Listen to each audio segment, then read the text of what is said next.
mbola mananitra ny arahaba trany ho anao ny tokantrano manaraka tsy tapaka ny météo eto amin'ny télévision malagasy. Ny mandrafitra ny toetrantsika amin'izao moa dia mbola alizay matanjaka hatrany.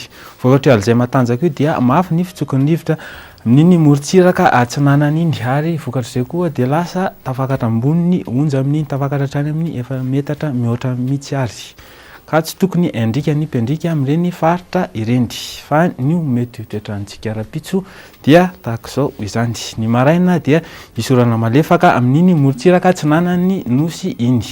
Ho isy herika kosa zany aty amin'ny faritry ny Analamanga sy Itasy fa ny faritra sisa dia ho maina.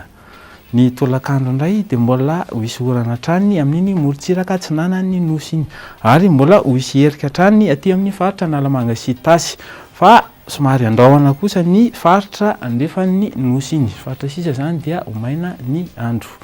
Ny maripana indray no isitsika tompomaso dia midina hatrany maripana ary tafidina 9 degré celsius mihitsy zany amin'iny faritry Vakinakaratra iny. Raha ny tolakandro indray no jerentsika dia nahitana fidinany hatrany zany indrindra amin'ity faritra atsimo atsinanany nosy aty fa ny mafana dia mbola 13 degré celsius hatrany izay amin'iny faritry Maivatanàna iny. Raha ho any an-dafy ianao ka andeha amin'ireto tanàna reto dia tahak'izao ny toetrandro hitanao andy. Maina ny andro any Milan sy Paris, balika mihitsy masoandro any Johannesburg ary anona tanifinao zany any Nairobi, arakotroka izy any Bangkok.